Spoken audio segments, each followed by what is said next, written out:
Test 1, 2. Test 1, 2.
And I was like, okay, I didn't know whose it was because it wasn't until 1, 2, 3.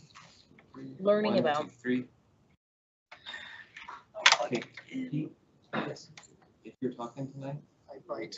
we talked about having a hard time hearing you last time. I think that's because you were over here. Okay. And the microphone picks up like but it's programmed Hi, how are to you? pick up. Amber, Like just so you know, this. the YouTube stream It's not is just at it, it's actually from the It's podium. actually blocked. It doesn't pick up audio. Oh. Okay. So Your son was doing so well last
Hi, Amber. Hello. Glad you're here. All right, let's go ahead and get started. Any meeting follow-up? Anything we need to have, Mr. Brower, on our meeting follow-up from last week? Anybody from the council have anything they want to follow up on? Nope. We're good. All right. So we're going to do a little flip-flopping here. We're going to put the Great American Rail Trail study first, and then we'll just flip those. And so if we could have, if you want to tee this up for us, Sure, Tom? certainly. Thanks, Mayor, Councilor. It's a pleasure to be here tonight, filling in for Carter. So thanks for taking care of me and looking out for me. And so I appreciate you adjusting the agenda. My friend JD Cox, who's the city administrator for Douglas, is going to present a little bit on the Great American Rail Trail project. He and I have been chatting about this for probably 6 months, trying to get it kind of kick-started and get a master plan for the Great American Rail Trail as it affects Natrona and Converse counties. It's a pretty cool project, and I know the first thing that JD had, I'll invite him up here, but he had shared with us a video that is only 3 minutes long, but to me it was a really powerful video that shows the progress of the Great American Rail Trail project and where it's at in the U.S. So if we've got, well, here we have it queued up. So yeah, JD, we're going to show the video, and then I'd invite you to come forward and present. So. Imagine what's possible with a trail that connects the country. Picture pedaling across the entire country on a safe, seamless, and scenic pathway, taking in all the country has to offer from the most personal vantage point, the trail. A trail that will connect our own backyards to the next town, the next county, the next state, and all the way across the country. This is the Great American Rail Trail. May 10th, 1869 was an important day in American history. On that day that the Golden Spike was driven and the Transcontinental Railroad was completed. The rail banking statute was essential to the creation of RTC, and its purpose was to preserve these priceless rail corridors, but in the interim, they could be used as trail. The Great American Rail Trail had been a vision of our founder. David dreamed of a trail that would connect the country just as the railroads had a century earlier. We began to see that this trail could be a tremendous gift to the nation. Peter Harnick was one of the co-founders of Rails to Trails Conservancy. I noticed the map in Peter Harnick's office, a blue pin for a project, a red pin for a finished trail. And one day I said, well, look at that, Peter. It's lining up. We knew the potential for a cross-country trail. Washington, D.C. was always earmarked as the eastern terminus, being our nation's capital and being home to an excellent trail network. Before we committed to bringing this vision to life, we wanted to be certain it was viable. In 2016, we began scouting potential routes through Wyoming and Montana, and we found that there was a lot of enthusiasm and momentum within the trails communities there. This prompted us to conduct an 18-month route assessment study, which helped us identify the current preferred route that we're now excited to share with the world.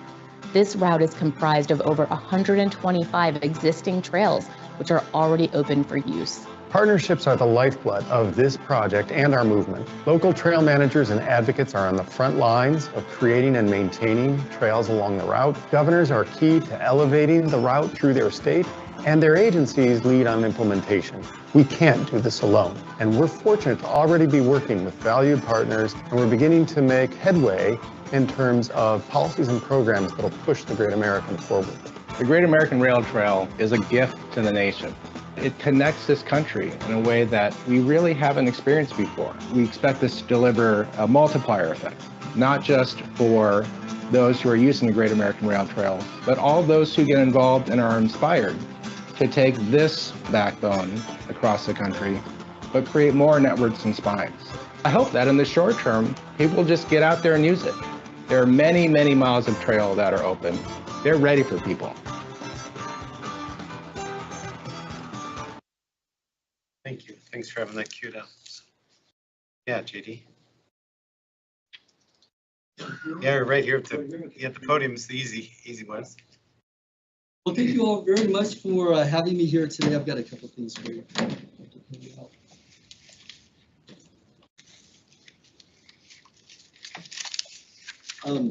So again, JD Cox, I'm the city manager in Douglas. It's so nice to be able to be in front of you today. hand out the cards to everybody. And then go ahead and hand this out to you. So anybody can keep one. So I always like to start with my why. Why am I here? Why am I doing this? I see this as two different things that are a great benefit, could potentially be great benefit to us. One is just a fun thing to do for people, but then also the potential economic benefits of it too. So if you look at this sheet here, this back page that shows the map of Wyoming, one of the things they didn't talk about on the video is that this Rails to Trails has built out pretty much across the country from Washington to Washington, except for Wyoming and Montana. Big stretches in Wyoming and Montana. In Wyoming, as they said, they've done a preliminary look at Wyoming, and there are kind of two areas that they are very interested in right now. One of those areas is our area. The other one is up by Powell. But the area that is here is from Douglas to Casper. You all, as you can see on one of the maps, I know you all know, you've got some trails built out here. We have some in Douglas. There are some in Glen Rock as well. So the idea is that we connect the trails between all three of the communities, and we complete a part of the stretch of the Great American Rails to Trails. We have quite a bit of work to be done. So as you can see on this map, there's big squares that have empty spaces in them. So what we are hoping to do is do a feasibility study to help to connect the dots, so to speak. And so the feasibility study would be accomplished with working with the national program, the American Rails to Trails, that is also in DC. Kevin Bell is the director. We've been working quite a bit. We are together, and we are going to be applying for a grant through the rural, it's the Rural and Tribal Assistance Pilot Program is what it's called. So we'll be hitting the send button next Thursday on that. And we're hopeful that it will get funded. It'll be a $250,000 grant that would study the feasibility from Douglas all the way to Casper. So it would be, and by the way, I just love how Carter invites me to a meeting and then bails on me. That's just classic. But no, Tom has been great to work with. He and I have been working on this project as well. Some of city staff has been involved with this a little bit, as Casper city staff has been involved with this. We appreciate that very much as well. I don't really have a lot of answers. We pretty much rely upon the national program for this. They couldn't be here today. They have identified a person that is over, there's going to be like a regional person that will be over the Montana and Wyoming stretches of this project moving forward. It's a lady out of Montana. So I expect she's, I think, going to attend. We're going to be doing a similar presentation next week at our next Douglas City Council meeting. I think she's going to be able to attend that. So anyway, that's pretty much it. I just wanted to, at again, Carter's invitation and Tom's, I wanted to present to you what we're working on. Hopefully you're on board. If any questions, I'll try to answer them. Other questions for JD? Yeah, Pat. So, JD, good to see you again. Yes, Thanks for your help with the MRG. Absolutely. I think that was last year or the year before, but Yeah, Douglas, with the airport. yeah, Yes, sir. appreciate your help and all of that. So, do you believe this can tie into our already existing trail system? You know, like the belief is trying to hook our current trail system up down to Edna's Kimball Wilkins. And so is that part of the design? Mayor, Councilor, yeah, that's part of the design, and part of this, and I just greatly appreciate JD's leadership in this, is collaboration with Douglas, Converse County, Glen Rock, Evansville, Natrona County, Casper, Mills, and absolutely making connectivity that is all the way from Douglas all the way through Casper. So if somebody chose to get on there, it would be a fairly long walk. You could break it up into a couple days, but if somebody chose to get on their bike, that it would be fairly easy, and then to utilize all those trail assets, and then again promote those and prompt those as a way for people, kind of like the Mickelson Trail in South Dakota, maybe not quite as scenic and beautiful, but the same concept. Others? Anything for Tom or yeah? Kyle and then Mike. Sorry. Thanks, Mayor. Sorry, my computer's playing catch up, so I'm not able to refer to past notes yet, but I thought I remembered us discussing maybe it's been a year or two ago at this point. There was the concept of, you know, how you would get over to Edna's Kimball, whether you would do an underpass or an overpass, and didn't we get some information? I don't know if it was from the Trails Trust or who, but can anybody provide some context in regards to what that discussion entailed and how that would play into this? I don't remember if we got grant funding for that, if it was just kind of conceptual at that point.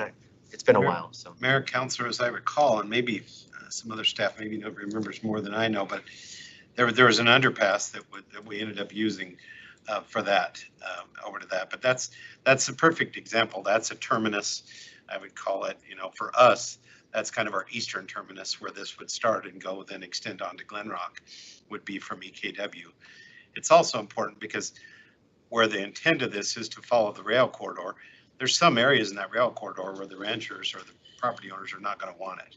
And so part of this $250,000 study is to look at where should that be aligned, you know, because there's areas where it's probably going to be aligned closer to a wide out roadway than it is the rail corridor, because somebody doesn't want somebody bisecting their private property with this trail. So yeah, at EKW, that's an underpass that was utilized, and again, that's part of this connectivity of this plan. So Tom, may I piggyback on that? You bet. So I can't speak to the Casper connections. I'll leave that to you all.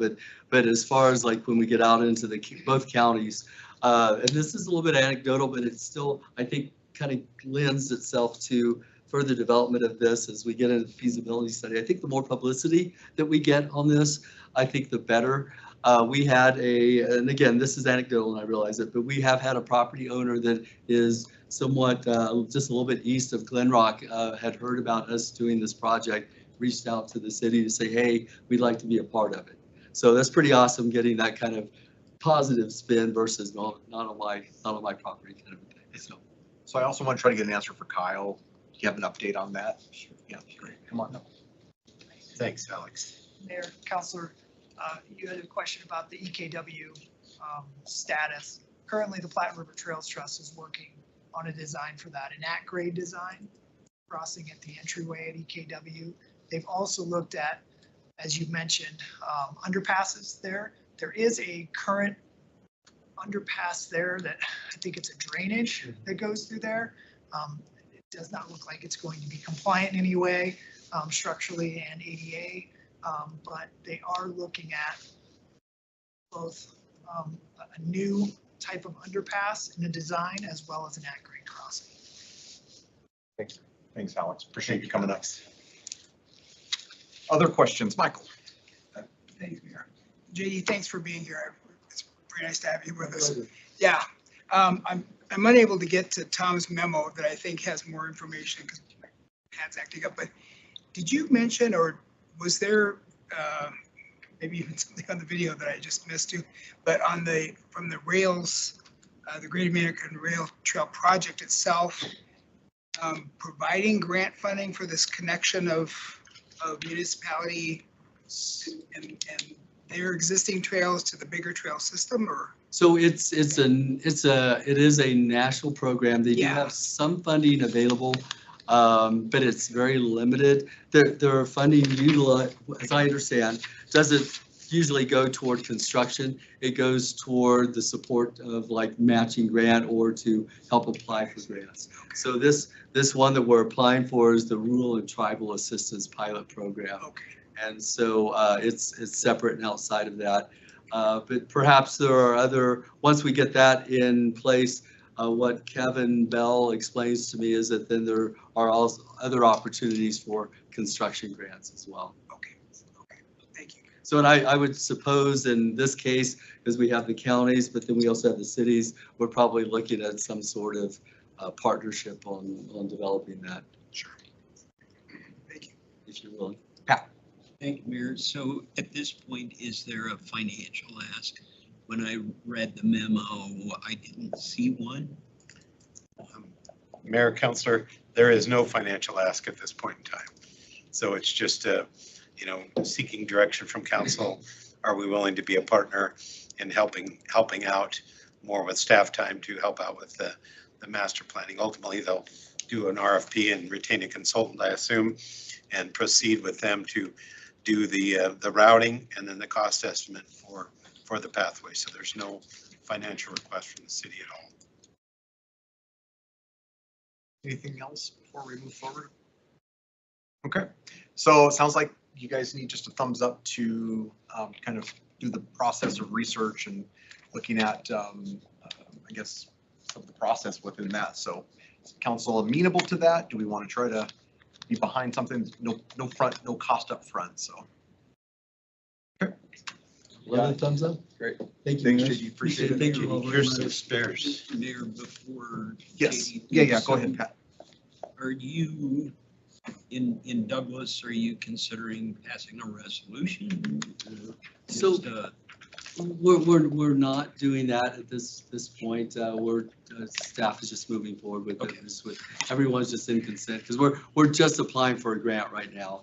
And the grants, there's not even a place to submit letters of support, but it's nice to have the support as we move forward. But we'll probably come back as we move forward and have follow-up like that. Resolutions.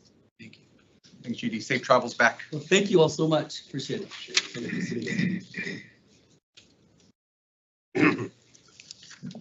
Okay, let's go ahead and go to Sprint Turf Leap Program Grant Application.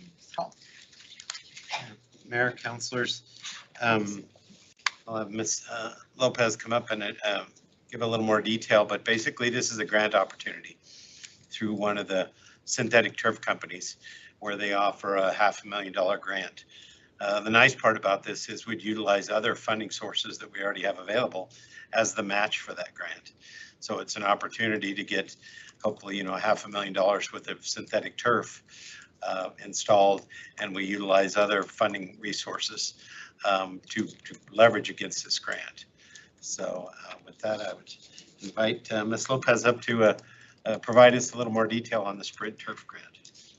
Mayor, councilors, good evening. So I'm actually going to let Nick Whips, our recreation manager, sort of take the lead on this. Of course, myself, Nick, and Paul Zawada, our athletic supervisor, are at your disposal to answer any questions that you might have.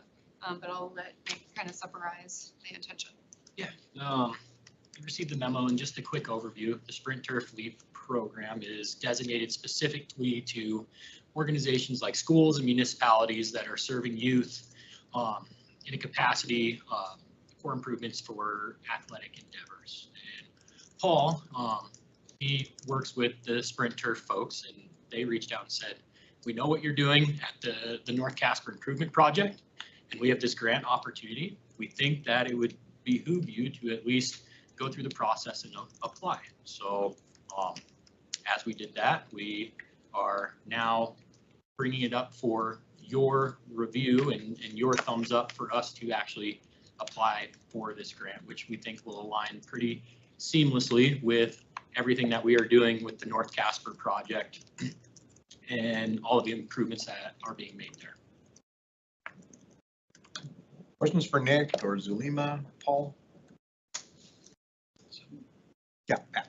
Thank you, Mayor. So is this in regards, in your mind, or so that we can compete as far as the high school softball fields? I think that's part of it. So with the LEAP grant, if we were to receive the $500,000, it would go, and we've been in talks about this specifically to the Field of Dreams complex and the infields that are within the Field of Dreams complex. With flexible field space, it allows for certain things like being able to host multiple type of sporting events. So softball, for instance, with softball, you can, with the synthetic turf, you can adjust base paths and distances and things like that, where we could host and be able to have practices and games at the Field of Dreams complex that would accommodate multiple ages through just being able to be flexible through that. If we were to receive the grant, then ideally we're having more accessible space for all of our user groups, more flexible space for all of our user groups, and then hopefully with synthetic turf that also would bring in more tournaments and things like that, where people with synthetic turf turn those fields over more. You can use it earlier in the year and later in the year. It's not as susceptible to weather patterns and things like that. And overall, it'd be a win for us if we were to receive the grant. You get Matt first, I'll get you go. Yeah, thank you, Mayor. So just out of my own information, because it seems like every time, you know, we're always, this is all new to me, we're always discussing some type of new grant. Can you just kind of expand on this? I see that, so this match would come from this WORG grant. And what's the scope of that grant? I mean, because if the city can use the matching, you know, money for that, I mean, does that bring in all, you know, anything recreational within the city, or how does that grant work if we can use that for to fund other projects? Mayor, councilors, I'm gonna take the lead on this one, and we'll let Nick and Paul interject. But I did write the application for the Wyoming Outdoor Recreation Grant, which is the WORG program that you're referring to. And so that grant we applied for last January, so it's been a little over a year. We were awarded that in the December, I think, November or December of 2024. And now we're in the process of selecting a consultant to help us design that project out.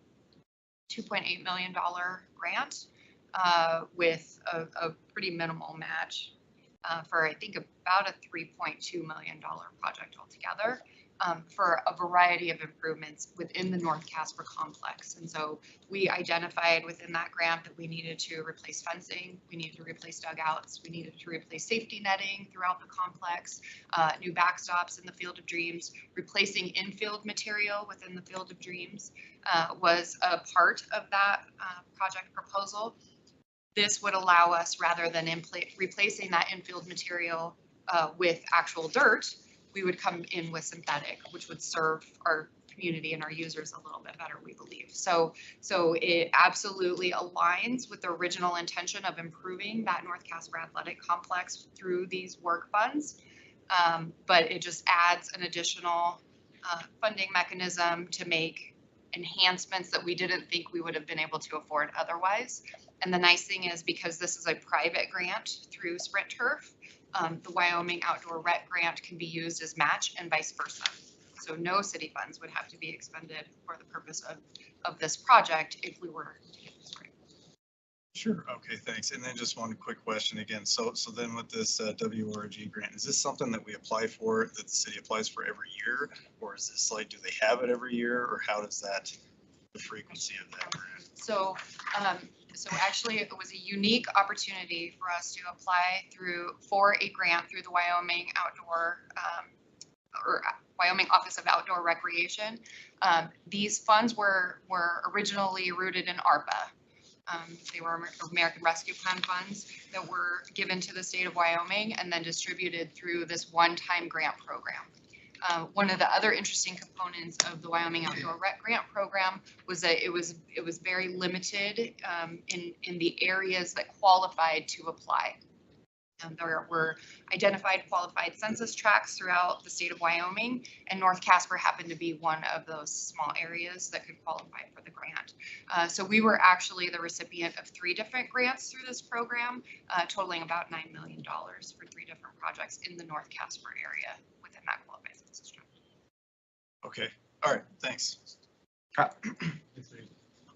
Thanks, Zulema, for all that context. I remember I've cited that Oil City News article multiple times that we got awarded that contract, so pretty exciting stuff. I didn't see anything in the memo in regards to cost savings, though. Do you have an idea, moving to the artificial turf, what we might be able to expect in the way of cost savings from irrigation and kind of maintenance standpoint? Mayor, Councilor, we can save cost on seasonal staff, full-time staff, not prepping the fields, or we can turn them over faster. So we're not spending more time on rainouts, early season prep, bringing in more infield material, laser grading the whole process. I don't have the hard facts on it, but it's definitely could be a good cost savings, and bringing in more outside events and using it more to spread the wealth at that facility, where it could be underutilized at some times of the year. Thank you. The questions?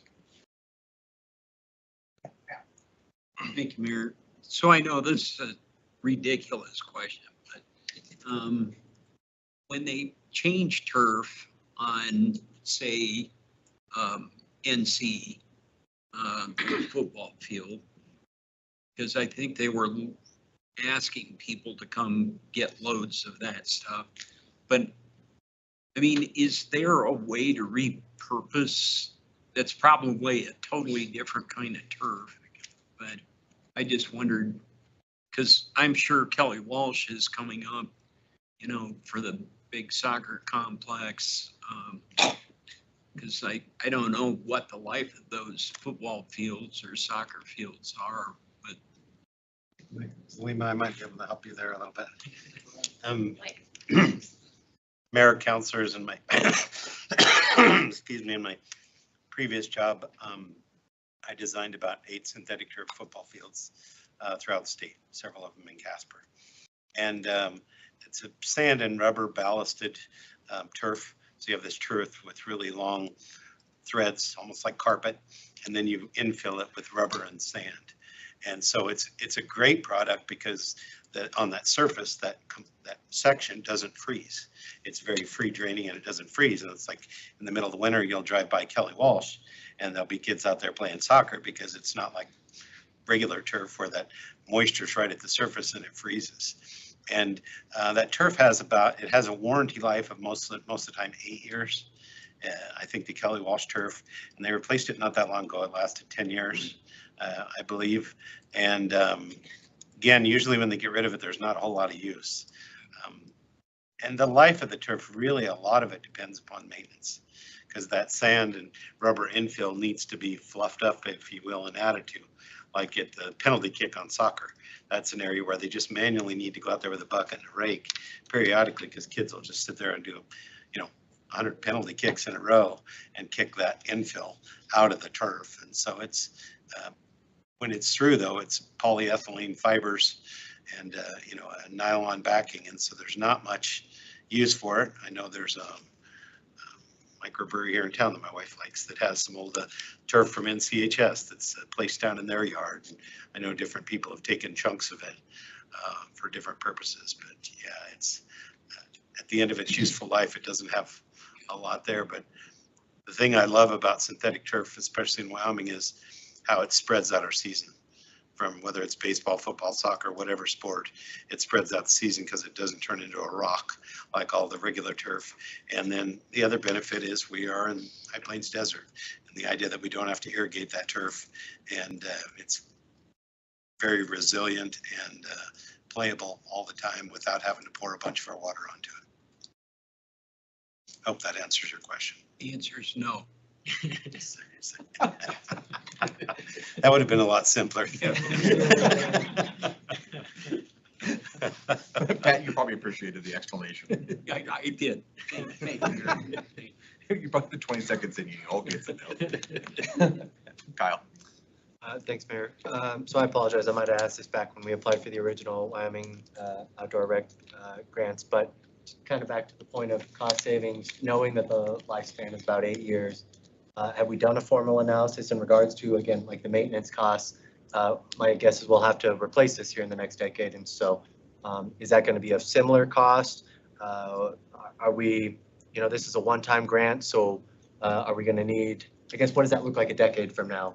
What do we see being kind of the decision we have to make at that point, whether replacing the turf or going back to grass? So if we were to receive this grant, Mayor, councilors, apologize.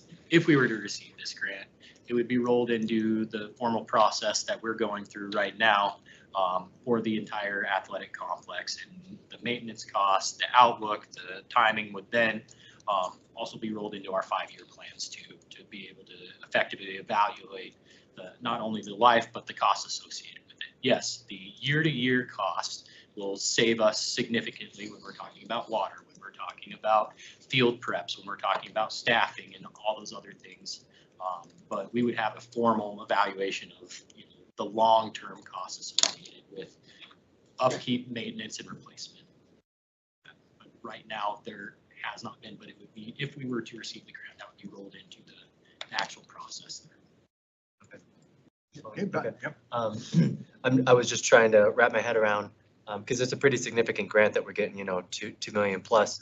And so my guess is if we had to come up with that all at once, it'd be a tough ask without having access to grant funding like this. So how do we plan on either building up reserve over that time to make that replacement, or are we going to be faced with kind of a $2 million expenditure 10 years from now that need to carve out from somewhere? In the strategic planning process, please, either if you want to interject too, we'd be able to take the cost savings associated with the day-to-day, the maintenance, the staffing, and be able to piece out what we're saving there and then allocate that to whatever it might be to, we're talking 5, 10, 8 years down the road, magnets, whatever, to keep that up, to ensure that you all know what the cost savings is and then the long-term costs associated with upkeep.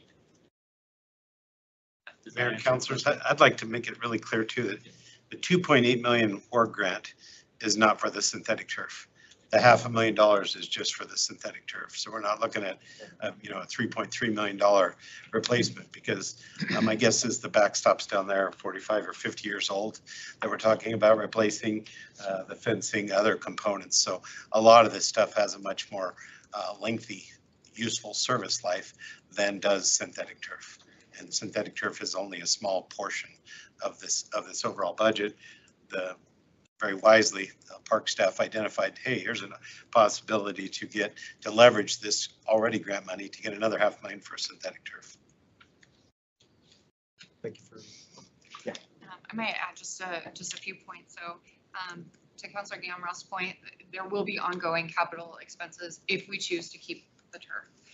It is worth noting though that the reinstallations are less expensive moving forward because the base has already been built up appropriately.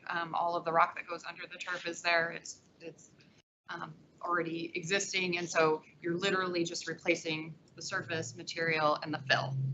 So as I understand from Paul, the cost to replace that turf each time in 8 or 10 years or 15 if we're lucky is less than that first installation. In addition to that, to Tom's point, we would have had these capital expenses regardless. We were just lucky enough to have an opportunity to have a grant that identified the funding source for some of these improvements. A lot of the infrastructure that we're hoping to enhance through this grant has been in place since the complex was created in the late 70s or early 80s. So, and Field of Dreams is really the newest of that area in terms of amenities that were offered, and it is now pretty close to 25 years old. And so the nice thing about combining this outdoor rec grant with potentially the sprint turf grant is that we feel like we have the opportunity to make Field of Dreams almost a new complex again. And then we can focus our energy on the older parts of the complex that will need higher infrastructure investment to get up to where we need it to be. But by investing a smaller amount in the Field of Dreams, we can add 20 to 30 years of life from that complex and have it be a valuable amenity without the deterioration we've seen elsewhere because of deferred maintenance over decades. Thank you for the clarification. So you guys need a direction to say to apply for the grant? Okay. How's everybody feel about the application for the grant? Sounds good. Here you go. Thank you, guys. All right, now on to our capital budget. Tom, set us up. Sounds like it's an overview. Yeah, Mayor, councilors, first of all, I'd like to thank all the city staff for being here. all of my fellow leaders and managers for helping out and having our back in presenting this capital budget. There's been a lot of work that's gone into looking at this budget. I'm happy to report, one thing is a reminder, and that is that, this is capital money, and this is based upon the policy that was passed several years ago. This is a money on hand policy. So the money for these capital projects is already on hand. It's not money that we're, waiting to come in. It's money that's in the coffers, and I'll talk a little bit about where that money is coming from as we move along. The second item that's important is, this isn't our operating fund. This isn't general fund money that we've spent some time talking about at the last work session. This is our capital funding, and our capital expenditures are down 40% from last year. That's not just solely because we're dramatically cutting capital improvements. One of the reasons is there were some big projects in the last 2 years that we had, large capital projects. I'll identify in a little bit, but there were some big capital projects, and there aren't as many of those big capital projects right now. And so again, our capital budget is 40% less.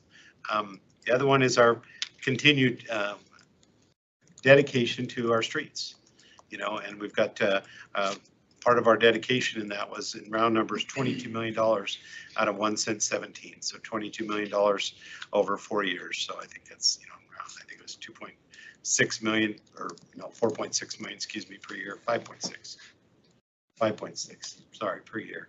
And so, and again, we can't really design to a dollar code, so we can't go exactly spend 5.6 million every year. So, we're over on some years and under on the remaining years. And so my goal tonight is to kind of give you guys a bit of an overview and where we're at in the budgeting process. And then I'm going to invite my friend Pete up here to talk about some of the bigger projects, because there's some, 60–80% of the budget is tied up in a very small number of projects that we want to talk about. And then from there, open it up to discussion and address, as many of the projects as any of you have questions about, try and address the foundation for why those are recommended for capital improvements. So the first one, some of the big projects last year, we had the North Platte Sanitary Sewer Project that had an original budget of $5 million. And we had some earmark money that was part of that project, some other funds that was coming out of there. We had the North Platte Neighborhood Sewer and Stormwater Project, also affectionately known in some portions of the community as the Halo Project, which is up there by the Wyoming Sports Ranch, which, quickly to report on that project, is undergoing, and we hope to bid that project out here probably within the next month to 6 weeks.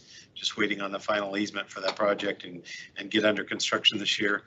And then the city 10 million gallon reservoir replacement project.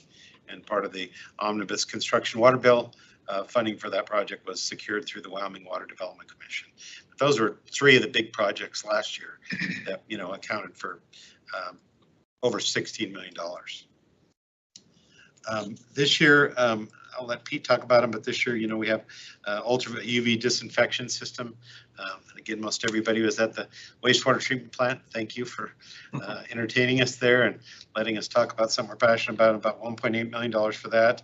And then Bryan Evansville Road, which is the rough and cobbly road that it took to get to the wastewater treatment plant that day, and the replacement of that road. So on the second page, you see that 1 cent 16 money, that Jill has been very helpful and studious in making sure that we utilize those funds. There's about $1.5 million in 1 cent 16 that's left for our overall capital budget. There's $10.6 million that comes out of 1 cent 17. And then we have all the enterprise funds, so water, sewer, and solid waste, and that accounts for nearly $12 million. So of that $27 million, $13 million of it is coming from those 3 sources, those 3 bigger pots. So that lets you know where the majority of the money's coming from. So at this point, like I said, I may invite Pete to come up and present to you some of the key projects. What are some of the projects? And I know we have some great news, starting out with fire equipment. And I'll let Pete walk you through that memo, and then we can address questions that you may have.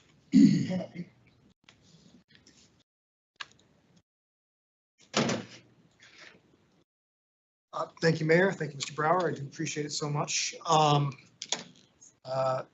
Yes, so to talk through some of the key projects.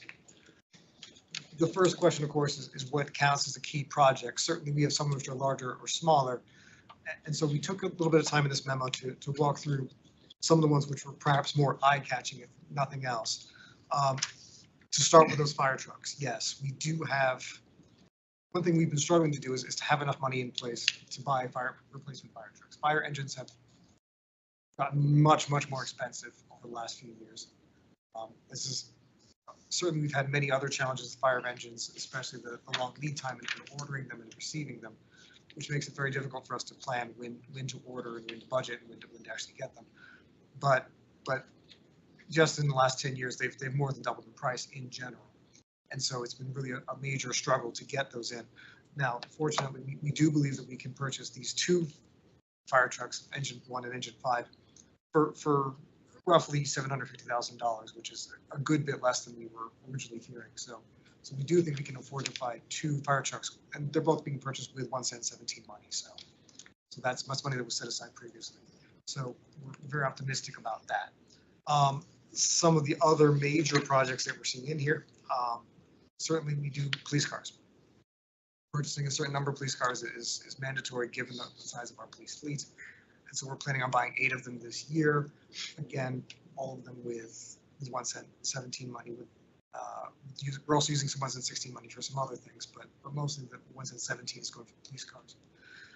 Just as a reminder, when we do capital budgeting, we do try to have the entire dollar cost for those things in there. So you will see that we're buying not just the car itself, it is also all of the upfitting that goes with the car. And certainly for police cars, that's a significant extra cost, be it for the light bar, for the enhanced bumper, the radios, the MDT device, all of those things add up quite quickly. Certainly we reuse as much as we can from one vehicle to another if it does survive the life of the previous vehicle. But still, we budget to make sure that the car is not just purchased, but also fully operable, ready to go. That's part of our capital budgeting process. It applies to vehicles, but it also applies to all sorts of other things that we do too, like construction projects. We will budget not just for hiring the contractor, but it'll be the design, it'll be the advertising, it'll be all the other legal requirements we have to meet because we are, of course, a government. So I guess just something is to throw out there when you see these numbers. That is part and parcel of everything, or at least we sure hope it is.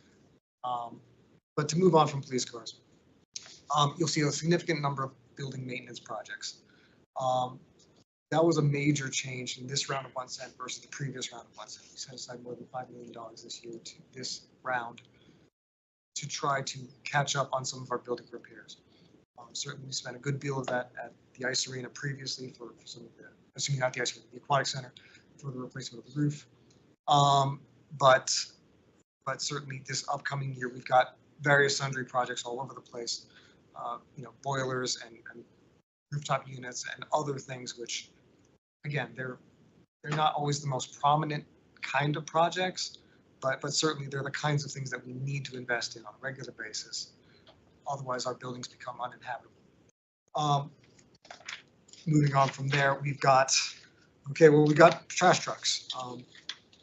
So certainly we've got many vehicles that we're buying for refuse collection, but 5 of the big ones are going to be these rear loaders, side loaders, and front loaders. These are the very large pieces of equipment. Again, they take forever to arrive. We've got, I mentioned in the memo, 3 of them were on order, and they've been on order for, in various cases, more than a year. It was true when I said it. Actually, we received 2 of those trucks, I believe it was last Friday, yes. So we just got 2 of these trucks, and which were ordered, I gather, in 2022. So again, it makes for a budgeting challenge when we have to budget the money and order these trucks and then wait for delivery times. In general, I believe that most of our vehicles have been coming in faster than they had been, but this is up for constant change. Obviously, it's in the news about various trade wars which may or may not be beginning, and certainly that's going to cause or could cause other delays in our ordering. We'll just have to roll with it as it goes. Certainly, that's one of the hazards of budgeting. You know, we do our best to come up with a proper dollar figure for all these things in a proper timeline, but inevitably reality is going to hit at some point. Mr. Brower did mention street projects. Yes, we do have more than $5 million worth of street projects in here. Two of them are the Missouri Avenue and Bryan Evansville Road. Those are going to take the lion's share of the funding, and certainly there's never enough for street money, but this is a way to try to deal with some of our most painful ones. You will notice that there are PCI ratings in the memo that sort of describe how the status of those things. You will see that the Second Street project is rated at a 67, which suggests that Second Street is in better condition, and to be fair, it is. But that project, just to be clear, is a concrete repair, which is not going to be soup to nuts from end to end. It's going to be concentrated on some of the concrete areas of Second Street, which are in most dire need. So it's more of a punctuated project, which is a little bit different from most of our other street projects. Generally speaking, we'll take a segment of street, resurface the whole thing from point A to point B. This one's a little bit different. It's a bit more targeted.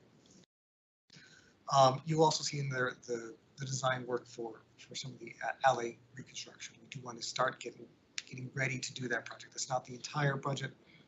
We do want to do some alley reconstruction downtown, and so we want to start spending that money now to get that underway. The ultraviolet system at the wastewater treatment plant. I think it's been a trend this year that pretty much every council meeting focuses on the wastewater treatment plant now. And I hope you enjoy that topic. So I will talk about it again. Yes, the ultraviolet system is $1.8 million. Fundamentally, yes, I'm probably going to, there's going to be an engineer in this room that screams when I say, well, it's basically like a big tanning bed or something like that, or the spraying of ultraviolet light onto the sewage in order to kill the bacteria and the germs. This is an update of that system. It's been around for 17 years.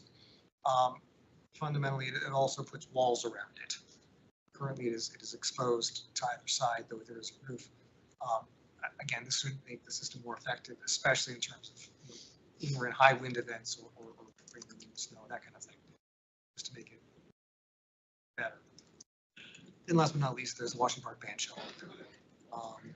That is one of the projects that was authorized by the spec tax, and so whereas we got started on the other ones in the current fiscal year, we're not likely to start this one until next fiscal year, so we're going to budget next fiscal year, 2026.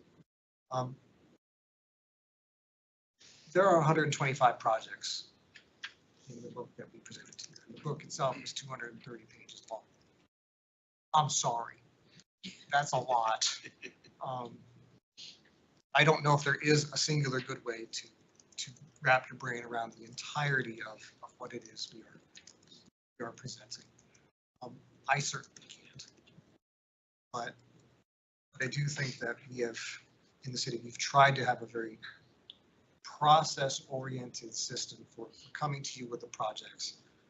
The managers, many of them who are present, come forward with ideas and a strong understanding of what their projects need to be.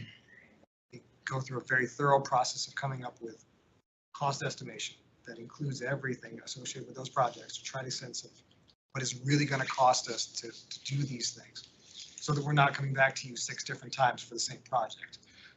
Sometimes that does happen, but we try to keep that sort of thing to a minimum.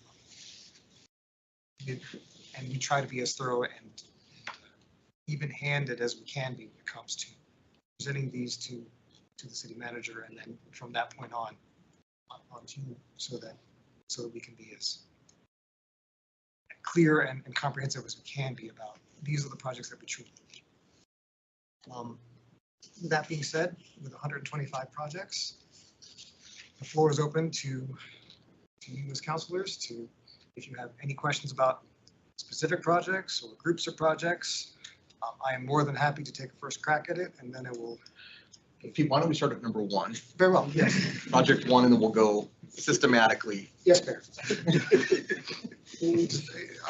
Just kidding. Really? Just kidding. I know you would do it, Pete. Pull out a spreadsheet. As you wish. Kyle. Thank you, Mayor. And thanks, Pete. Yeah, it's dense. It did take me several hours to get through over the weekend, but I really appreciate it. Anyone that is curious, I like the fact that our entire capital budget, there's a memo for every single expenditure. So if you want a little bit of context, you can go to our packet and you can see what every single one of those expenditures is going to involve. And so thank you for that. I think the information is very useful.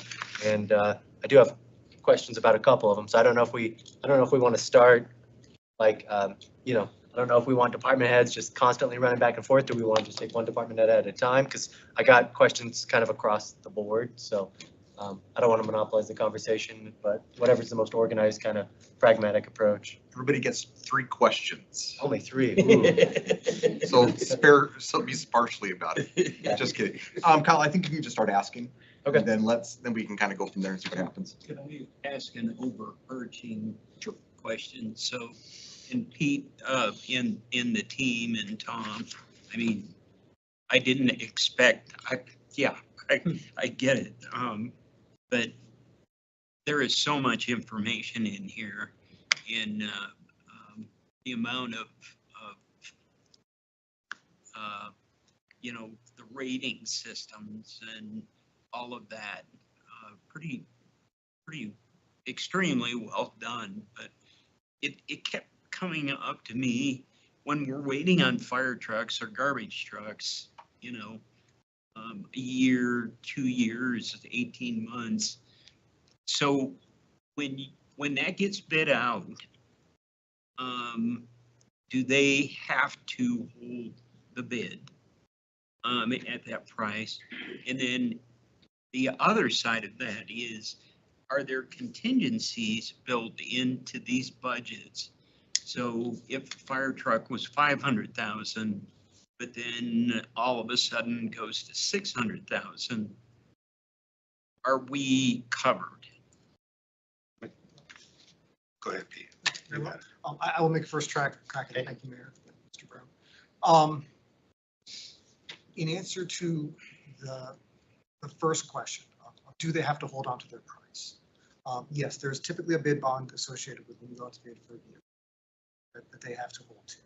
And so theoretically, if they were to say, look, we agreed to provide you this vehicle at this price, and they theoretically, if they were to come to us and say, it's no longer available at that price, you now have to pay us this, we would then have to make a choice.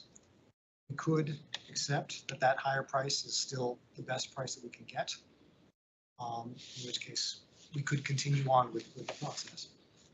And of course, we'd have to locate additional funding for that. And certainly there have been challenging times in the last few years where prices were going up so quickly that to make that agreement. But in general, we do have the bid bond.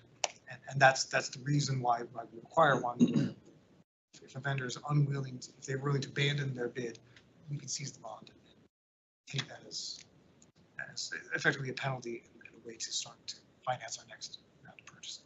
Still be deeply inconvenient, especially if you've been waiting for a long time for the vehicle or something like that. But that would be our remedy. In regards to the question of is that the complete budget, is there contingency worked in? Certainly we have I'll call more formal systems worked in for contingency on construction projects. Construction projects, as a matter of course, we will try to have a contingency baked into the budget that you see in front of you, with the idea that construction is inherently, it can be unknowable. Once you're in the field and things start to happen, we find things that we did not know were there. We tear out a wall, we see asbestos. We tear up the ground, we find abandoned water lines. We find things that the contractor didn't know about, that we didn't know about, and that we have to adapt to. And so as a matter of course, when you see a construction project come through, you will often see a resolution that says we authorize this much for the contract plus a certain amount of contingency, just in case things like that happen. And so we do try to budget for that, yes. Contingency is probably less inherent to a vehicle. Vehicle is more our belief about this is what the price is going to be. partly because there's less chaos there. Once you sign on the dotted line, you really ought to know what the price is going to be. Thank you. Kyle. Thank you. My first question was for Cindy at the landfill. I didn't see her though, so I don't know if there's anyone. She's here. All the way in the back, you're hiding from me. You know I always like to talk to you. We don't see you very often. Cindy, I was hoping you could provide some additional context. I was having a hard time finding the memo. I took a wrong page number, but in regards to the scale house renovation, I believe we've talked about that before, and I thought I recall you mentioning that that also included like HVAC upgrades and stuff, because the temperature was widely fluctuated in there and stuff, but could you just kind of describe the scope of that project?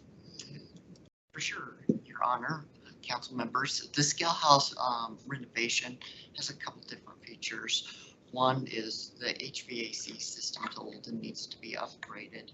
And also we're enclosing the exit scale, so customers don't have to come in at all anymore. So the customers who actually have to weigh in and out will be able to pay through the other side of the building. And there's some additional space at the back end of there because we're running out of space in the scale house. So those are the major renovations with trying to make it safe for our employees. And the HVAC system, as you recall, is old. And it also will help because the doors being open and shut, it is really expensive when you look at the utility bills. So that should really bring those prices down. Thank you. I guess the reason it was something I had questions about is I totally understand making sure that the staff are working in a comfortable temperature. I don't want them sweating in there, 90 degrees in the middle of the summer and freezing in the middle of the winter. But I guess my question in regards to like the changing the configuration to where folks don't have to get out of their car to come in, I guess my question would be, do you get frequent complaints about folks having to do that? Have you had any security incidents of people, has there been incidents where staff were put into a dangerous position because of the current configuration? Interesting question, Your Honor, council people. We have had a couple incidences over the last decade. It was always on the other side of the scale house, that side. But we had a gentleman that was just hanging out at the landfill. I mean, he was walking from somewhere. And the security actually worked that we have on that side because we have to buzz him in on that side. And so they didn't let him in, and they actually called me and I came over and talked to the gentleman, but few. We're very lucky in Wyoming. We haven't had as many cultural problems, that kind of thing, but there have been a few over 10 years. Okay. Thank you. And I guess that's why I asked, the scale house, at least I'm not up there all the time, but frequently over the summer when I'm doing yard work and stuff, it would be a concern for me, the fact that I think there's just one door into it. And so, potentially if there was an irate customer at the door, the staff inside have no other way, there's one exit, one entrance into it, which kind of, is a slight concern to me. But I just wonder, I guess, if there's other, what other alternatives have we discussed? Like, are there doors you can buy that, as opposed to kind of reconfiguring the whole inside of it to create the window for people to just kind of roll up in their car? Can you get like a half door that you can only pull like half the door? You still have some partition in between so that folks can't just waltz right into the scale house, but just a cheaper alternative, I guess, because I have been wondering how much of the 350 is dedicated to just for the sake of convenience. Because if we're not getting folks complaining that it's inconvenient or something, that was my question. Cindy. Mayor, Councilor, the police department predates me, but as part of Project Safe and part of all that, they evaluated all of our facilities. And again, we have had, it's infrequent, but we have had some irate customers. And we've got a staff in there of 3 ladies right now that, they can come in there and we have irate customers. And so this was all predicated on a plan that's been in place for quite a while. We've looked at this project a couple different ways, how to do it in the most cost-effective measure. But again, half door and everything else to me doesn't provide when you walk around City Hall and the level of security that we provide people that are paying their bills, that, you know, having a safe and having a barrier between potentially an irate customer and the person that's receiving or offering them their invoice and receiving their payment for that. And so that was, again, it wasn't just because I asked this early on when I took my position, and Cindy went into great detail about why it was there. And again, it was really predicated on a safety analysis at the facility. It wasn't just solid waste saying, hey, we don't want the door opening and closing, we're getting too hot or cold. It was really the fact that I've observed it myself, the people going in and out of that door and really having zero security at the solid waste facility. Your Honor and council people, we did look at some crazy ideas too. Like a half door you mentioned, I kind of laugh because all of our IT stuff for the computers and everything, we talked about a half door in there to kind of escape, and just structurally we couldn't do it. So we did look at a lot of different alternatives, and one thing is we do have 2 doors in the back that staff can get to too. So we do use those occasionally. So we did look at a lot of different alternatives, and prices have just been creeping up. So as he mentioned, I forget when the police actually did that assessment, but it might have been 5 to 7 years ago. So. The only reason it's on my mind is I totally understand. I want to protect the staff. I don't want the staff up there to ever be in a position where they're, you know, fearing for their health or safety. But it makes me think back of when I used to work in an inpatient psychiatric institution, and I thought when I was doing research at that time, you know, there was definitely a movement in that industry to kind of shield the staff and, you know, do the bulletproof glass and all those things. And it seemed like the outcomes got worse. Like, you know, it seemed like kind of one of those cases where you treat people like animals, they start acting more like animals. And so I want to make sure we find the right balance where we're not being so protective and making it so kind of institutional in a sense that people feel like they almost have the ability to, you know, just want people to feel like they're having a real human interaction. And, you know, we take a very community-oriented kind of approach to the whole thing. So that's the reason it was on my mind, but I appreciate all the additional context.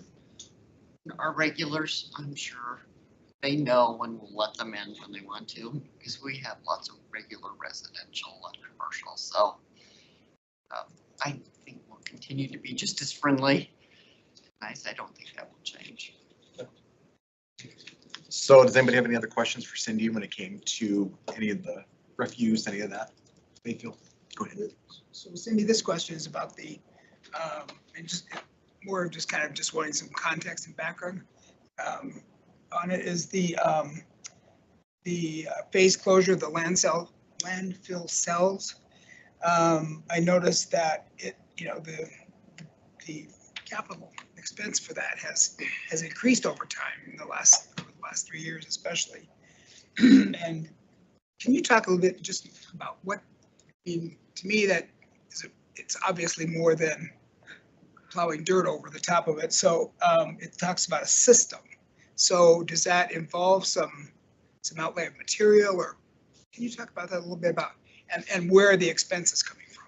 Absolutely, Your Honor, council people.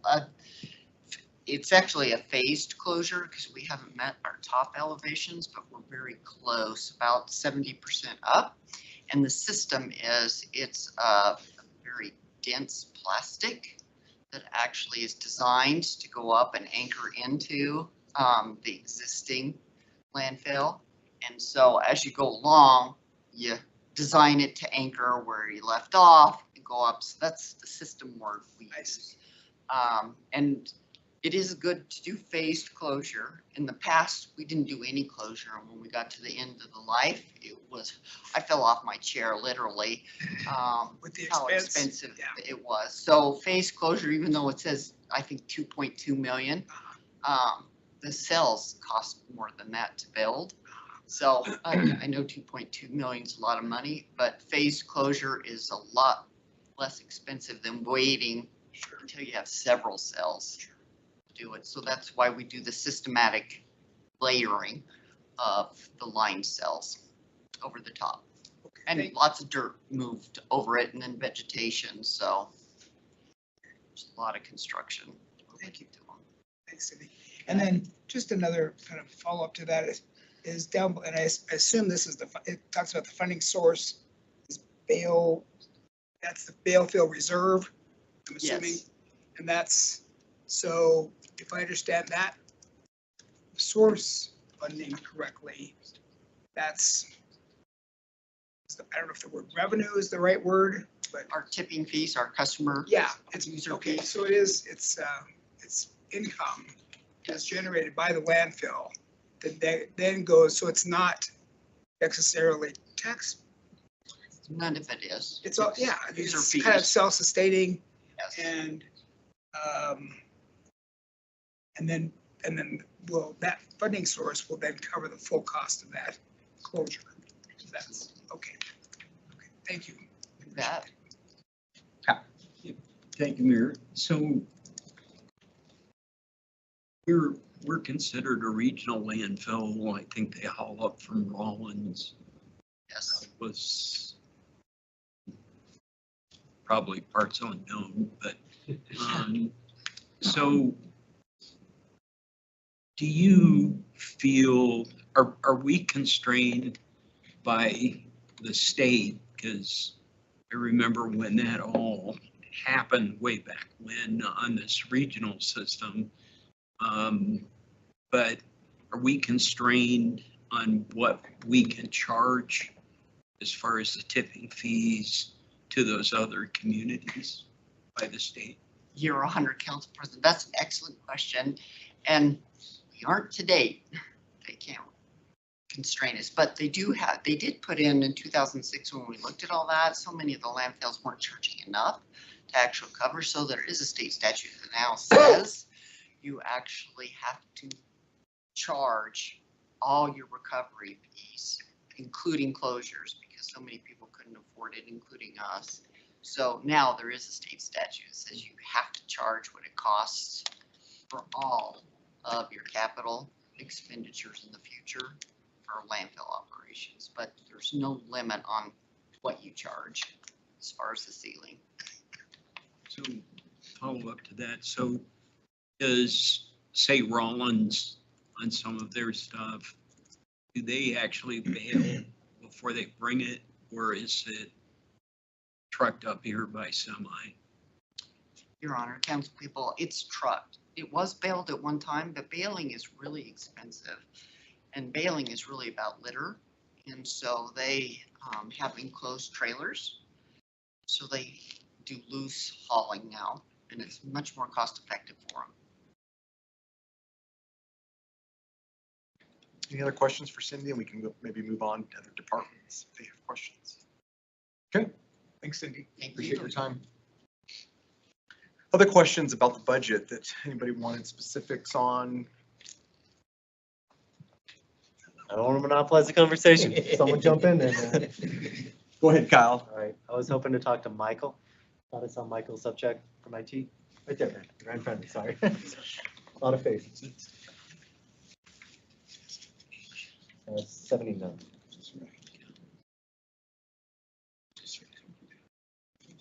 Good to ask, Mayor. I'll take that as tacit approval. You good? Thanks, Michael. I wanted to ask about network switch replacements. It looks like replacement of network switches in Hall of Justice, the dispatch, City Hall, and outlying facilities. I was just curious. I didn't see the number of switches that we're replacing. 100,000 is a pretty good number, so I didn't know what quantity. We're looking at, Mayor, Council, I apologize. We're looking at approximately 14 switches, 12 to 14 switches. There's a couple smaller ones in there that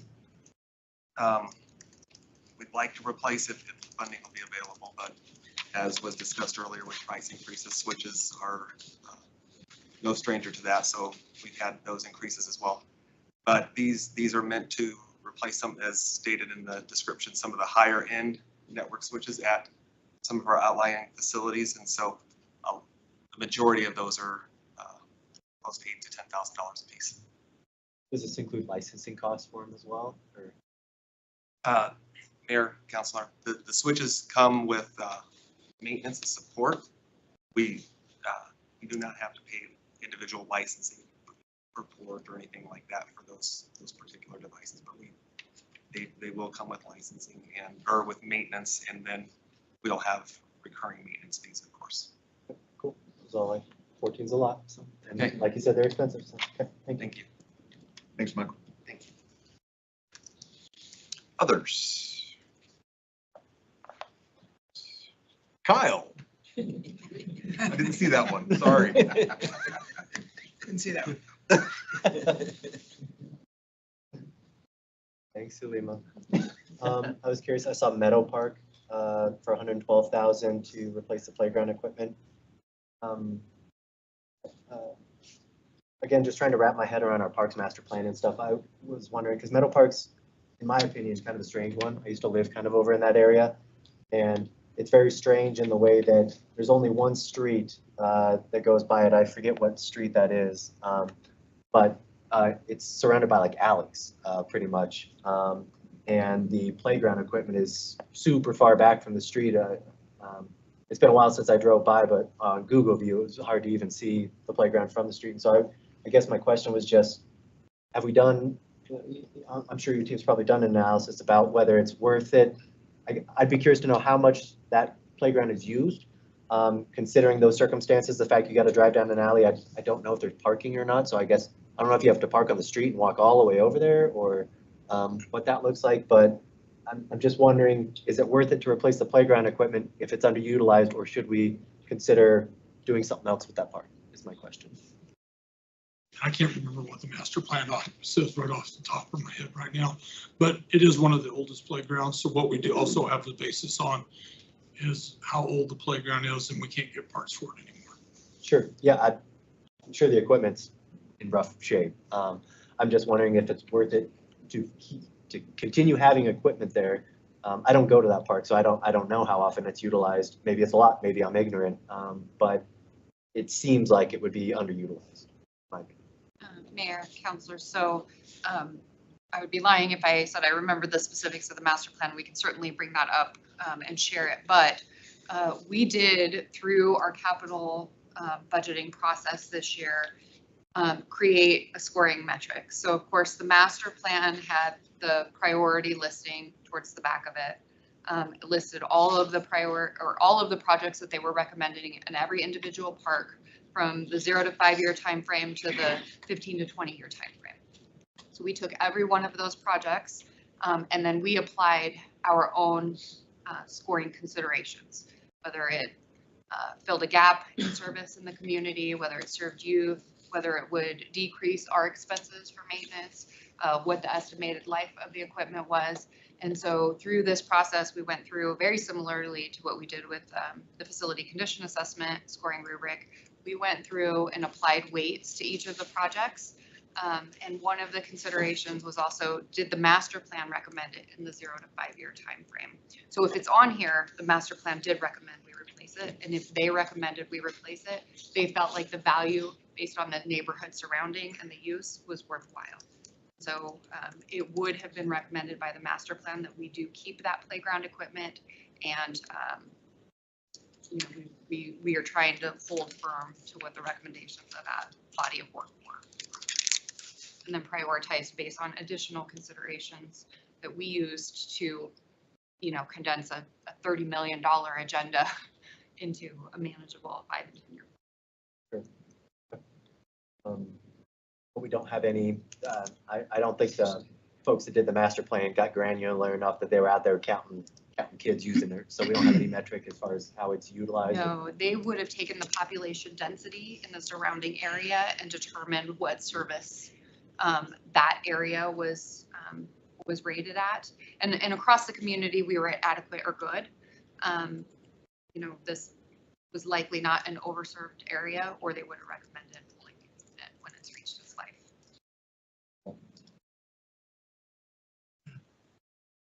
All right, well, maybe I'll, unfortunately, it's a bad time of year to go see people. I imagine parks aren't getting used a ton right now, but Yeah, I wonder if that, because it's also got a lot of sloping and stuff. It's just a very unusual park. And so I just wonder if it would serve better as like a nature path or some sort of other alternative. I feel like without having direct experience, that just don't use it that often because it's a wonky park. Thank you. When are we like setting things in stone in this regard? Like, what does our timeline look like for? I know we're going to be going over the overall budget next. Is that what you're asking, Kyle? Yeah, I want to give a little more thought to this one. I know it's relatively small expenditure in the grand scheme of things, but I also don't want to make sure we're putting brand new park equipment at a park that nobody's going to use. Right. So I think it's not committed quite yet, Kyle, but I think we're going to be going over it and talking about it in the next month or so, especially in the budget session. Yes, in answer, yes, Mayor, you're absolutely correct. Just to orient everybody about this. This is the capital budget, which is to say is roughly, we consider it 1/3 of the budget. We do one for the capital budget, we do a personnel budget, and we do operations budget, which is basically everything else. And so certainly what we were asking for tonight is basic direction, basic approval, with the idea that if there are changes that council requires or would like to see, projects added or removed, anything scaled back, scaled up, that is absolutely the kind of direction we would really appreciate tonight, because that way we can make those changes, we can understand what it is we're doing and make sure that we've got good numbers for the budget.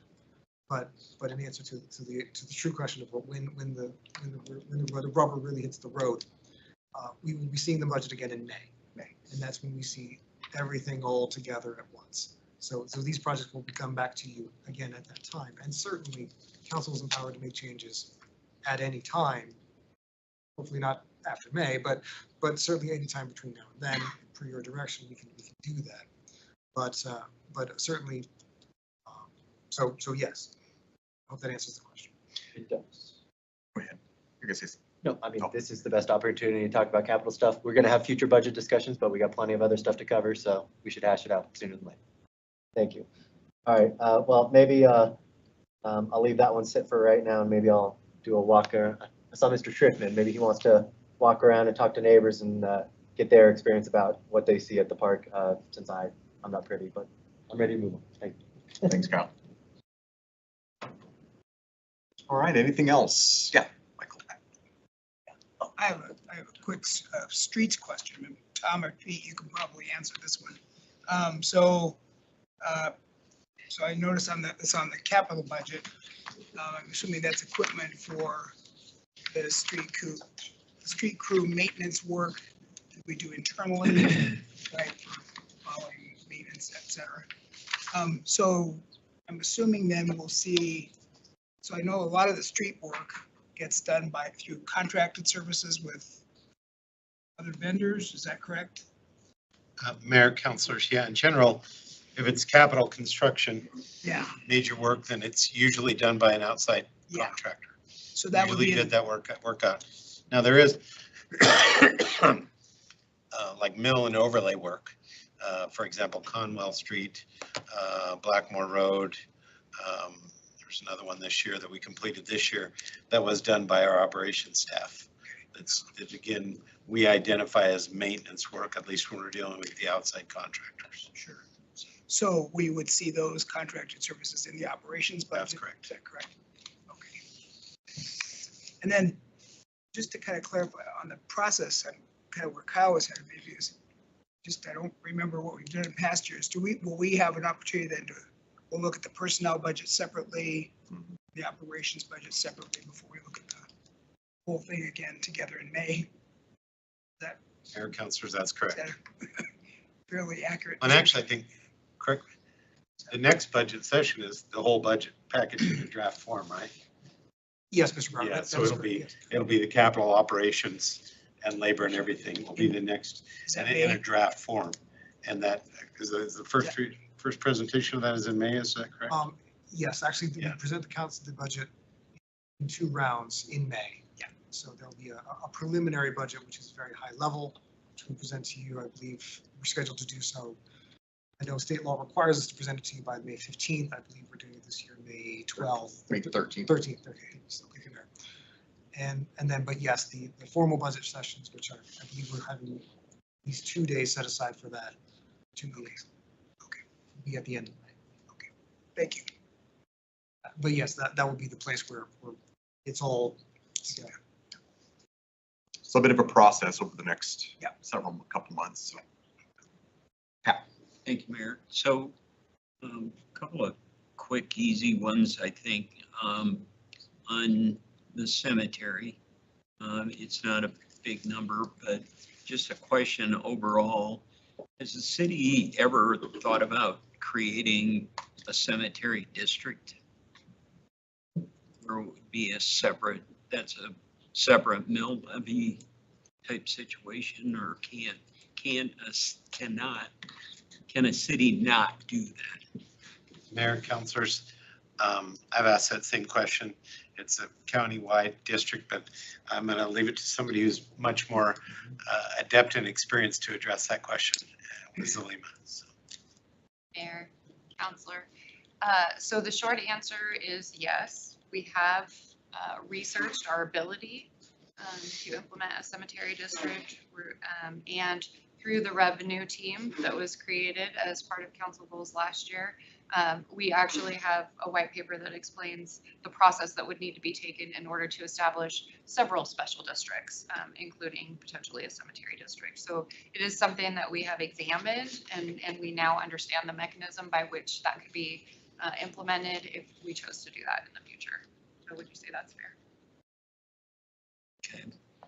And then that's good. I'd be at some point, definitely not now, looking at that. And then on police cars and fire trucks, I hope that when we order the fire trucks, we stay with the same color theme and paint job instead of switching again and again. And the same with police cars. I know the blue went away supposedly, and now we've got gray, blue. Thankfully, we don't have bright green like Boulder, but. Councilor, there are two chiefs in this room who I'm sure would be very happy to address that question. Chiefs. Give me a strong word. Thank you for that question, Councilor and Mayor. If it's specific to the vehicle color, yes, we agree. We don't want to keep shopping around. We had the Arnie purple SUVs, if you remember that, and then we had gray, and some of that's just the limit on what we can get our hands on at the time. And some of that going forward is we got pickups because we couldn't get our hands on the Explorers. They came in black, and we still have some, and some of the trucks were blue. We tried to get the blue, but they were on. That's the favorite color for all law enforcement agencies, and so we're just, you're scraping the barrel to get colors, but we would like to have a solid color in the fleet, so it's not this, that, and everything. Chief Black, you have anything you want to add to the fire trucks? I'm a fan of red. The old color scheme of the yellow, that was an old thing in the past for a safety study that came out 30 years ago, and that's why we had that color apparatus. Now we're going to red. Any new apparatus, we're going to do everything we can to have all the exact color schemes. So, Mayor, if we end up buying Gillette's ladder truck that we leased? Yes, we did. And we would like to get that either wrapped or painted to match the rest of the fleet. Okay. We've just been working on other budgetary needs before we get that done. Thank you, Mayor. Thanks, Pat. Does anybody have any questions for the chiefs at all in regard to the budget? Okay. Thank you, gentlemen. Thanks, Chief. Okay, other questions about the capital budget? Yep, go ahead. I think this is my last one. So, and I don't even know who I guess I'd like to speak to on this one, but it's page 158, water distribution, meter building furniture. I don't know who's most apt to. Probably me. All right, that's kind of what I was thinking. Okay, so I was curious, it sounds like we are borrowing furniture. Oh, no, City Service Center is borrowing furniture from water distribution, is that correct? And this is to get their own furniture, am I reading that correctly? Which item is this under? It's water distribution replacement of meter test bench. Page 158. Okay, yeah. Mayor, councilors, I think we're one of only 2 cities in the state that has an apparatus to test our meters. And our current, it's a fairly healthy piece of equipment. It's got electronic controls on it. It's got a couple tanks, all kinds of pipes and everything. And one of the problems is it's no longer maintained. It's old enough that we can't get any parts for it. And so with the addition, when we rebuilt the meter garage, the new meter garage, we have to move that meter test bench from the city service center over to the meter garage. And in the process, the company no longer supports it. So we can't get their technical assistance when moving it. If we break any parts or have any problems with the parts, we can't get replacement parts. And so there's a lot of discussion about this for me because I was frustrated that we had a piece of equipment that was still somewhat functional, but yet we couldn't get any support for it. But given its age, that's the situation we're in. And so that is to purchase a new meter test bench so we can test and verify that our meters are calibrated and accurate. And our goal with the old one, frankly, Randy Marvell has been a champion of selling things on Gov Deals and being one heck of a broker for used city equipment, including an old nativity scene and a lot of things he sold on Gov Deals. And so I've spent some time talking to Randy trying to figure out if we can find somebody else in the country that has one of these old test meter benches that are looking for some spare parts that we could sell this to them. So we're hoping to recover some of that money, but we frankly, with having to move that piece of equipment to the meter, and again, we built the meter service center over by the water garage, so all those personnel could be in the same area and do the cross training and support that we need for that department. And that's the unfortunate expense of that. Thank you for that context. I don't know if I misread or might have just misinterpreted that memo. I thought it was just chairs and desks and stuff that one was borrowing from the other. Mayor, Councilor, it's a complicated, unique issue. It's not the run of the mill, oh, let's buy a new meter test bench. It's probably one of the time in a career that those things come up. Thank you, Tony. Anything further? Okay, thanks, Pete. Appreciate your time. Thank you for your support and help. So real briefly before we move into agenda review, I just want to take a second, and I think it's an important aspect to recognize the depth and the overall complicated process, and Pete even mentioned this, that this takes of this budget, and this is just 1/3 of it in the capital budget. And so I just want to recognize the staff for 1 second.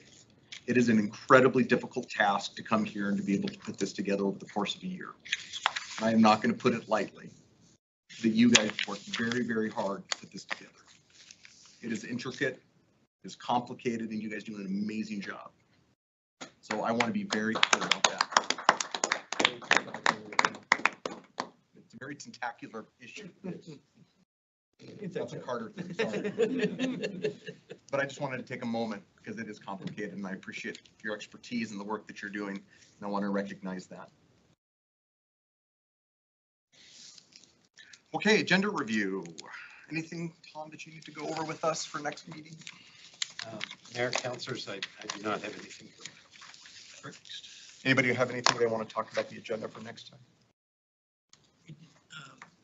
Mayor, thanks, Dad. Maybe not appropriate for the agenda, but I noticed that possibly the branches across Casper, we wait to widely distribute that? We don't get it. Or do we wait and see if our congressional delegation it has any success? don't think they will, because I think they passed the continuing resolution today. And I don't think that allowed for any of those separate projects. So you're wondering, Seth, Suleiman? Yeah, please. Thank you. So yes, we are saddened to have been notified that the Branch Cross Casper grant was terminated. And so we have a press release in draft form that should go out hopefully tomorrow, certainly this week. We are also developing letters for all of the individual applicants that applied for tree work through that grant program. We are working with the Arbor Day Foundation to appropriately close out that grant per their instruction. We are actively seeking alternative funding sources for tree work because it remains a priority and a need in our community to improve our urban forest. But at this time, that $700,000 in funding has been pulled. And that, I mean, that was a tremendous amount of work that staff did too, not only on the grant, but then the community meetings. And so I was pretty excited about it. But thank you. Thanks. The other thing that brought to light, Ms. Mayor, is in our budgeting process, I think we've got to, really think about what are the tariffs and the tariff war is going to do to us. We don't know, at this point. It might all just go away, but today it doesn't look like it. And cost of steel in particular, that can affect a fire engine, a lot of the big equipment. And a lot of that does come out of Canada. A lot of variables, I think, and Pete even spoke to that I think we're looking at. Tariffs could have an effect on our budget as well. I think it's one of those things where we have to kind of sit and wait to kind of look at some of this stuff. And I think Carter has mentioned it before that, we're not going to know full impact of all the types of things that have affected us, property tax, the other issues that have come up. So we won't know fully until we really get into digging that and see what that might look like. So a lot of things that could come into play. Yeah. Kind of related to that, and I don't know if Tom or Jill, if we know yet, but do we know, or do we know when we'll know what the full impact will be of the property tax reduction? What full impact of that will be on our budget? Mayor, councilors, I think that was addressed in the last work session a little bit, but I would invite Jill to come up as our resident expert in that, on that front to give us any update from the last work session we had. Mayor, councilors, I don't know that I'm a resident expert, but that's all right. We have been doing some calculations to figure out what the actual impact will be. Those will be presented to you all as we come back with the budget. So more to come. Stay tuned in May. Absolutely. So, Mr. Mayor. Yep. Will that also incorporate like one that I wasn't aware, and I see weed and pest is in here for 300 and some thousand, but and those are more equipment needs, but on some of those, I don't know if that's the only kind of pass through, like mosquitoes and that kind of thing. Do we get funding from weed and pest, which also will be decreased on funding? Those be taken into consideration. Mayor, councilors, I know on weed and pest, we've looked at that and the anticipated, cut to that budget item. Now that includes a lot of stuff, equipment, mowing right-of-ways and medians on wide-out corridors from Casper. There's a lot of different things that funds. And part of it is some support for the county and the mosquito work and the mosquito work we do in individual parks. So, but we have looked at that. We are taking that into account when we're preparing the budget, along with Jill's support and understanding where the revenue side of things is cut.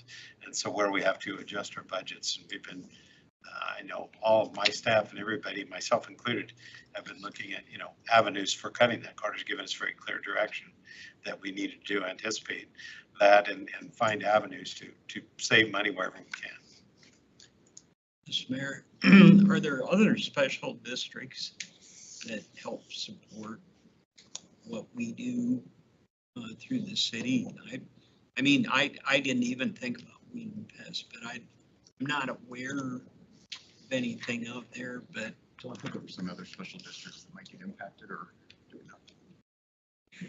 Direct impact of other special districts. There is the senior one that just passed on. So we there, On those districts? Yeah, but it's not something that directly affects us. The weed and pest actually does, because we have a weed and pest allocation that we get from the county. The one great thing about the capital piece of this is that that fund has had extra funding in it to be able to fund the capital pieces. So again, you remember we do cash on hand for our capital, and they have the money within their fund to do it. Questions, Pat? Mayor, Councilor, at a secondary level, like the rec tax. Now, the rec tax is all collected by the school district, but a portion of that tax goes to the rec board. And again, we've routinely gone to the rec board to ask for grants to help support the rec center and other projects. And so there is an impact of the cut to the recreation tax as well. I sit on the Joint Powers Board for that recreation board. It will, yeah, there'll be impact on that as well. And Mayor, I hadn't thought of that one. So. And there's a lot of people in the community that come to that support kids, primarily for students in the county that utilize that that board for funding. So thank you. Appreciate it. Thank you. Good questions, Pat. Okay, let's do around the table. If I could, Yes, I sorry. did forget one thing. Thank you, Fleur, for helping me out. Some time ago, we were all of us together for 3 or 4 hours working on priority-based budgeting and working on your priorities. And from that list that came out that night, our consultant then tried to clarify the list that came out for all of those 7 categories. And then beyond that, all the staff members have gone through those, the different ones of us that were assigned, and tried to clarify them more and reduce the number down, or where there was some overlapping priorities.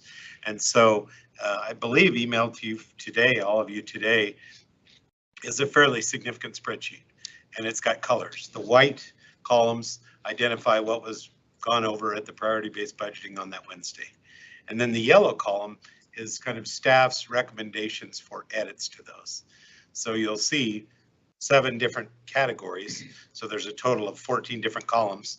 A white one that was the original wording from the session we had that night on Wednesday. And then the yellow is kind of staff's concepts for cleaning that up.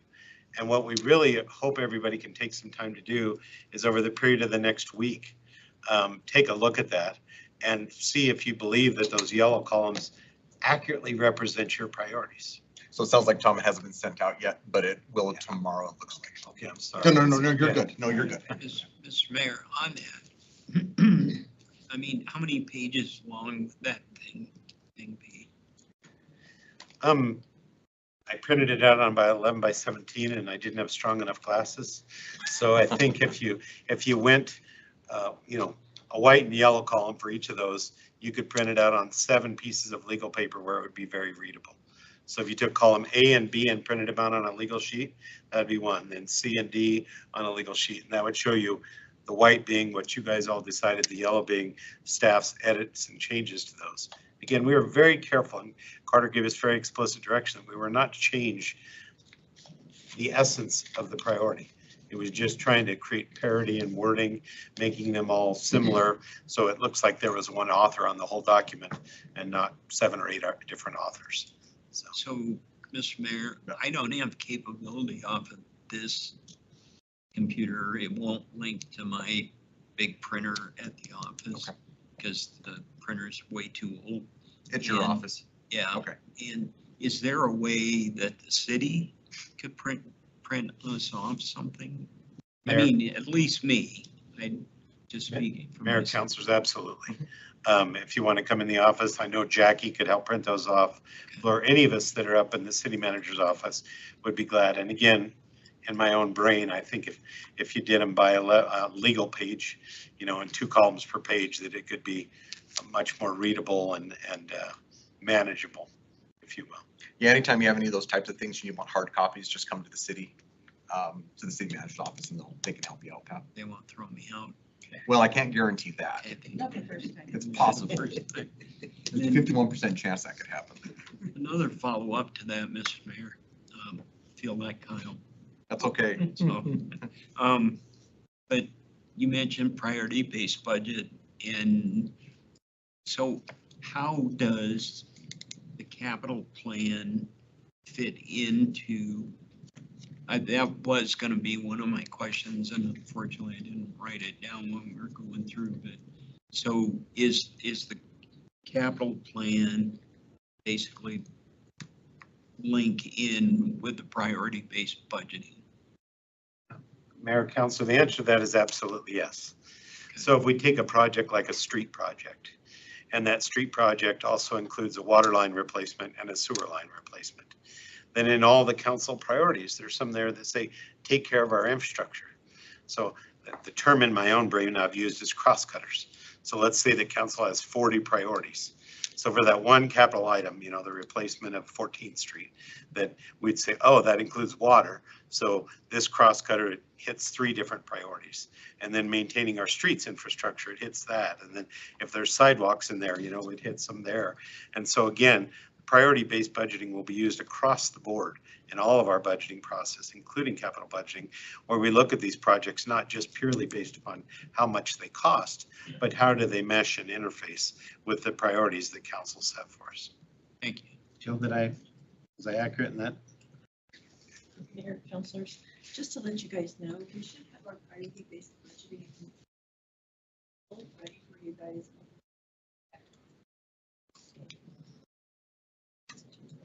Be able to see everything about capital, staffing, operations, all of it.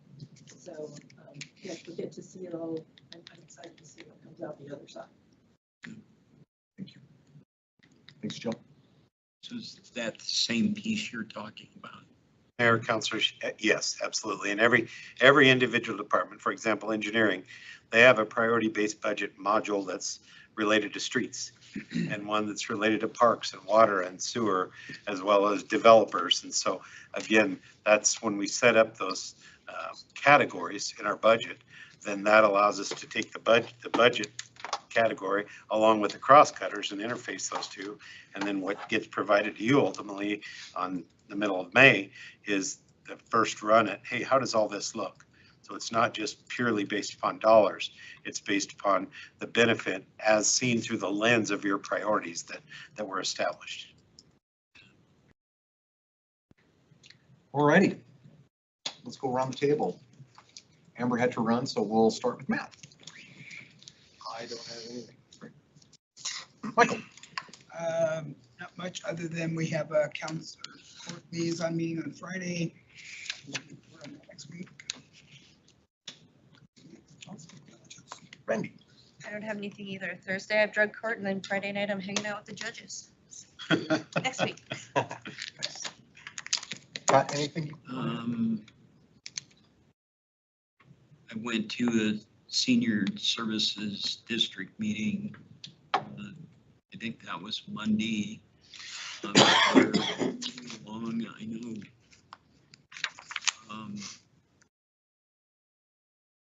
I have not heard. They've got their bylaws put together. They're working on the budget as required by state statute.